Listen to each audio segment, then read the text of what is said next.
When we look closely at a road map, we can easily identify which highways connect one town to a nearby town. And we get a very good picture of the road system at a very small scale. But if we step back and zoom out and try to understand the highway system as a whole for any one state, the picture becomes so blurry that we can't really say anything about the roads at all, except that there are a bunch of roads. So in the one case, when we're zooming in, we can't see the forest for the trees, but when we zoom out too much, we can't see the trees for the forest. This is a concept I call panoramic blurriness. When we try and understand the big picture of how the world works, the picture can sometimes become so blurry that we lose sight how any of its parts work. And we certainly see this type of panoramic blurriness with food. We can study corn farms intensely and learn very well how corn is raised. But if we zoom out from a corn farm and try and understand the myriad ways in which a single corn farm affects human health, social justice, the environment, and farm animals, we're going to zoom out so far that the whole picture is going to get blurred because we cannot possibly understand all those linkages. And so we can say that we want to eat ethical food, but we must admit the difficulty of us understanding exactly what ethical food is. We can't just rely on our intuition or our gut feelings. We have to be prepared to research the issue, read a lot about it, look at actual research, employ reason.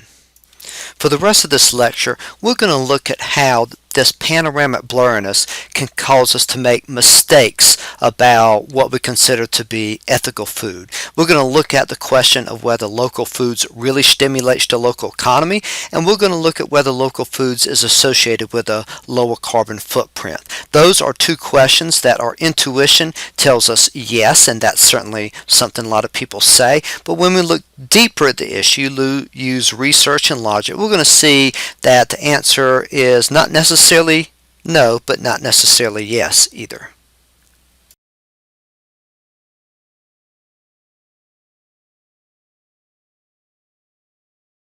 Many people really do shop at farmers markets because they believe spending the money locally helps stimulate the local economy. And to show this, I want you to meet Ethan Wall. He's a farmer who sells eggs and lamb locally at the Stillwater Farmers Market. Yeah. And when people are looking for local lamb, they want to make sure the lamb you're selling for sheep raised very close to here, right? Yes. But you said they also wanted to make sure that the feed that you feed the sheep was locally produced, right? Some do. Some don't care, but some like if just to support the local economy. Do you hear that a lot, support the local economy? Maybe not real often, but I do some. Right. Now, I should be clear. It's perfectly understandable how someone can think that local food purchases would benefit the local economy. It's very intuitive. In 2012, there was a very good documentary done on local foods called Locavore, Local Diet, Healthy Planet. And in there's an interview with a man named John English, and he says this, and I think it illustrates very well the intuitive argument made linking local food purchases and a strong local economy. He says, and we quote, "And another advantage of buying from your local farmer is," then he says some other things, "economists call it the multiplier effect. And that's the number of times a dollar circulates in the community before it leaves the community. So when I go to the grocery store, somewhere between 10 and 15% of my dollar stays in the local community. The rest leaves because it has to pay the truckers, it has to pay the agribusiness giants, and the warehouses.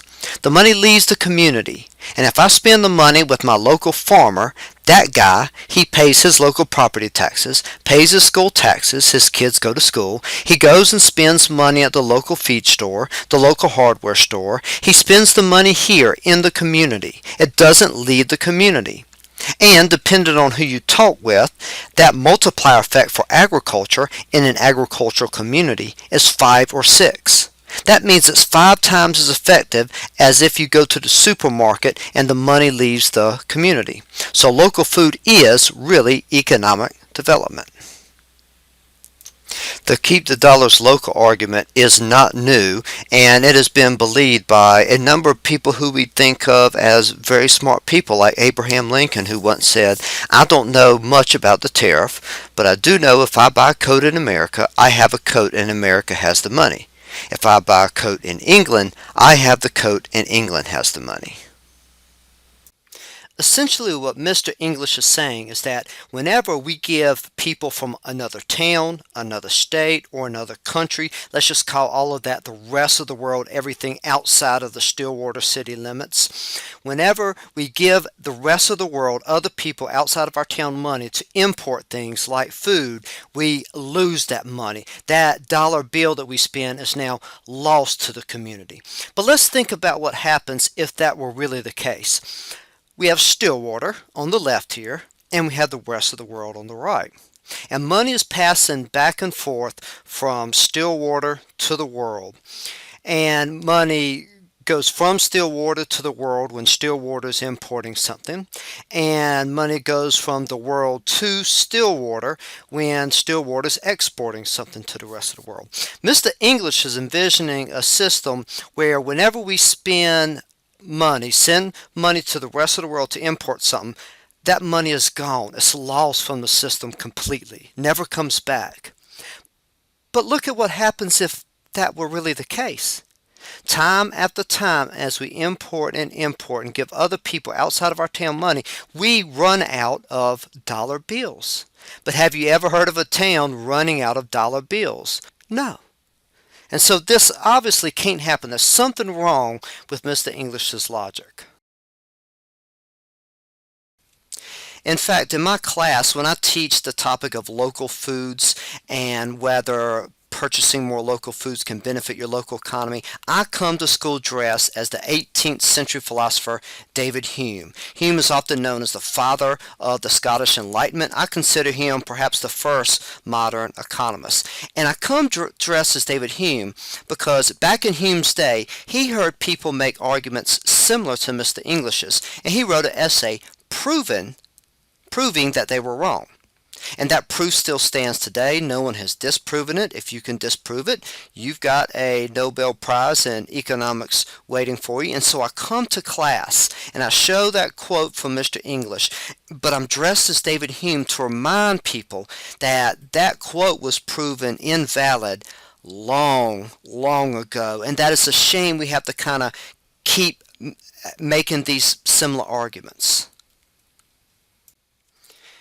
And Mr. Hume's argument goes something like this. Suppose at first Mr. English is right, and our town is set up such that we are importing more from the world than we export. That means we're giving the world more dollar bills for the imports we receive than the number of dollar bills we receive from the world. And in that case, since we're giving the world more dollars than it gives us, dollars are being lost to the community. They are kind of escaping to the rest of the world. Mr. English depicts this as the norm, but it can't be the norm, because think about what would happen if this was the case. People in Stillwater would start running out of dollar bills. And when that happens, prices in Stillwater would have to go down. The only way store merchants, various food vendors would be able to sell stuff is if they lowered prices to account for the fact that people don't have as many dollar bills.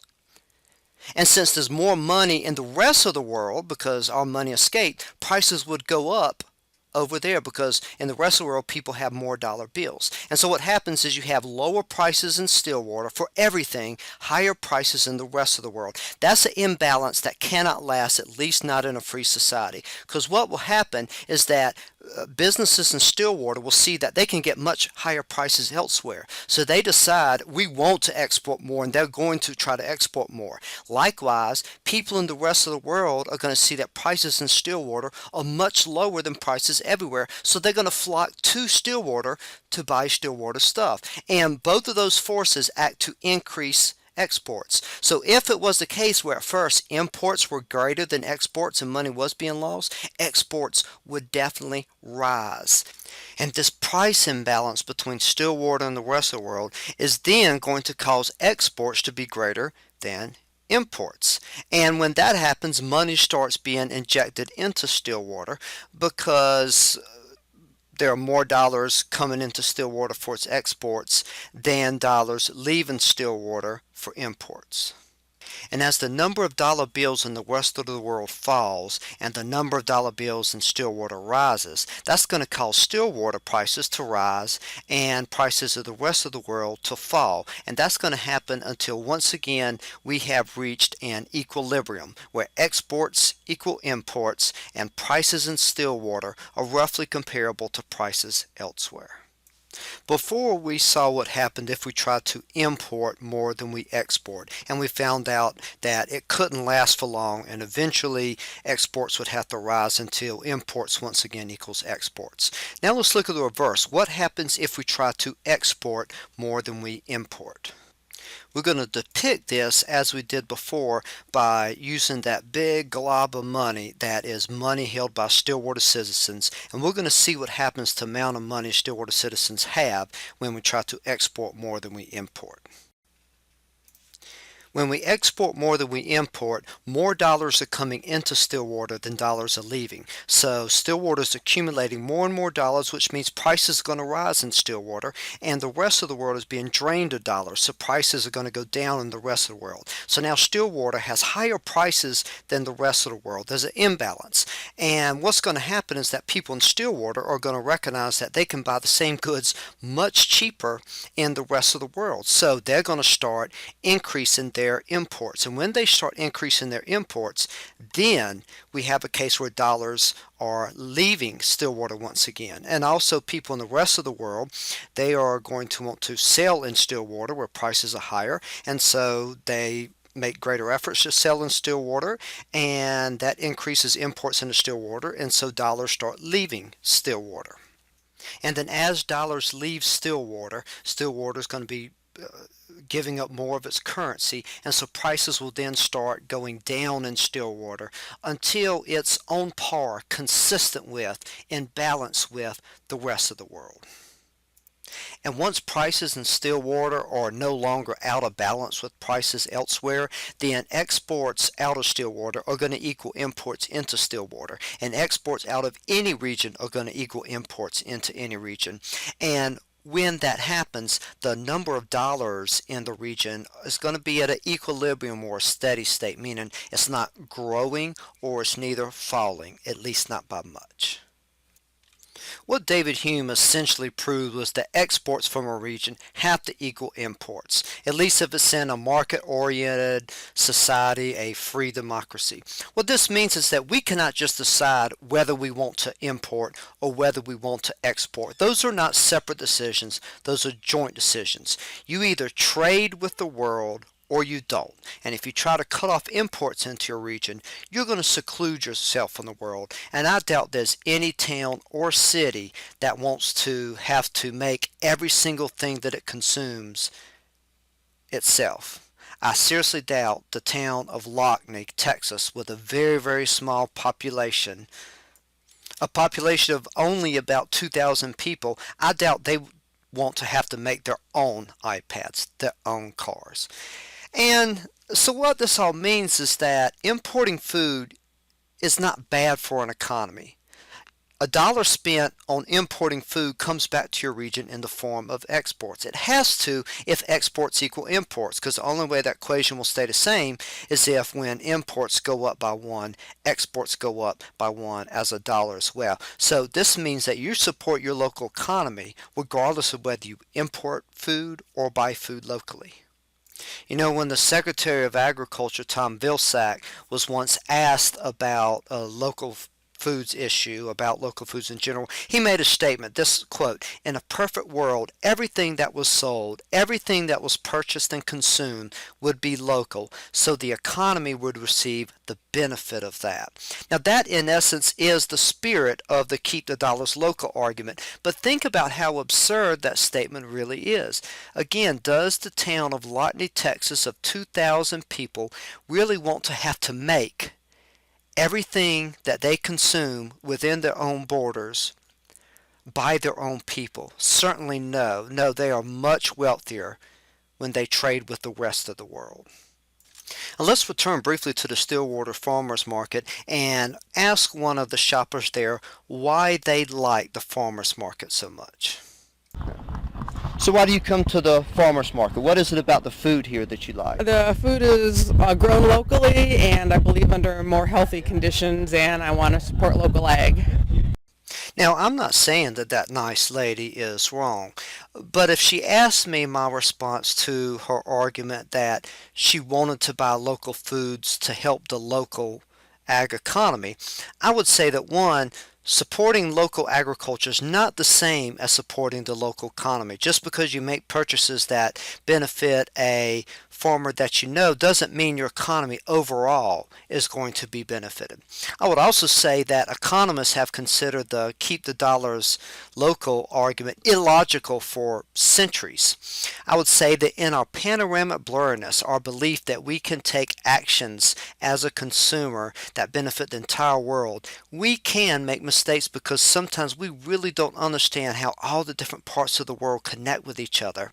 And I would also add that although I understand the impetus to benefit people you know rather than you don't know, is a farmer down the road really more worthy than a farmer 5 states away? Why should we show more love for a farmer that we know than a farmer that we don't know? The carbon footprint of local foods. Some people like to purchase local food because they want to do their part to preserve resources and the environment. They conclude that since local food did not have to travel as many miles, what they call food miles, to reach the consumer, it must use less fossil fuels, thus using less natural resources and resulting in a lower carbon footprint. And what is it about, talk about the quality of local food. How do you see it different? Well, it certainly lasts longer in the refrigerator, and I like the fact that it doesn't use as much resources to get here. I just feel like I'm helping my neighbors and the environment by shopping here. The nice lady is certainly right in one regard. Let's take the case of tomatoes. Tomatoes are going to be consumed by citizens of the United Kingdom, and they're going to be consumed in the United Kingdom.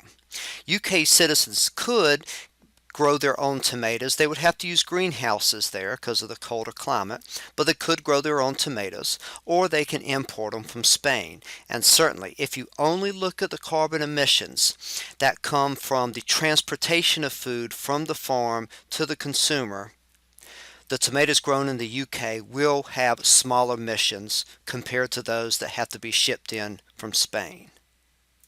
However, tomatoes grown in Spain do not need to be grown in greenhouses because the climate is better suited for tomatoes.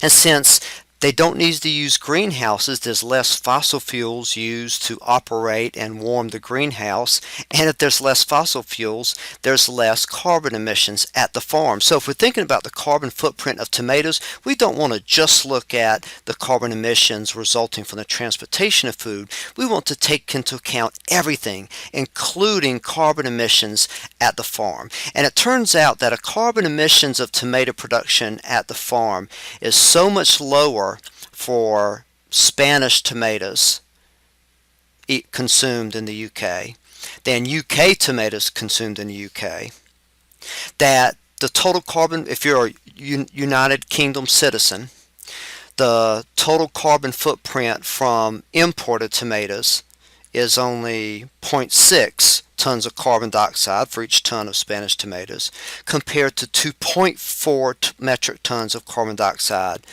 per ton of tomatoes grown in the UK. So if you're a UK citizen and you want tomatoes with a low carbon footprint, you do not want to buy locally. You would rather import them from Spain. It is even the case that United Kingdom citizens could lower their carbon footprint if they imported lamb from New Zealand halfway around the world rather than buy lamb from sheep raised right down the road. And that fact alone illustrates that the transportation of food is only a relatively small component of the carbon footprint of food, and the number of miles it was transported may have very little to do with the actual carbon footprint of a food item.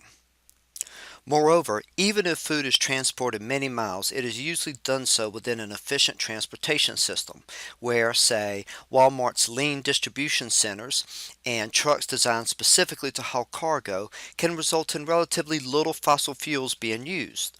Conversely, going a few miles out of one's way in a minivan to buy a dozen eggs from a local farm is such an inefficient use of fossil fuels that it can make the carbon footprint of those eggs higher than buying them at a conventional grocery store. It might be better for markets to transport food from the farm to the local grocery store than for consumers to drive to the farm. This is not to say that imported food always has a lower carbon footprint. Sometimes local food really is more environmentally friendly. The point is that you cannot judge the relative carbon footprint of food based on how far the food was transported. When the locavore movement started taking off, many of its adherents believed they understood the relationship between how a food was produced and its carbon footprint. They believed the more local, the lower the carbon footprint. Their big picture was mistaken, though, and in their panoramic blurriness, they mistakenly urged people to become locavores for the sake of the environment, when in fact, becoming a locavore might have increased carbon emissions. The purpose of this lecture is not to dissuade the student from attempting to purchase more ethical food. To alter one's diet in a way that improves the world is a laudable act. What this article seeks to do is to illustrate that our intuition about the morality of certain foods is often wrong. To truly be ethical eaters, we must insist on reading scientific research on food issues, as well as train ourselves to think more logical. Don't abandon intuition. Supplant it with side dishes of science and logic.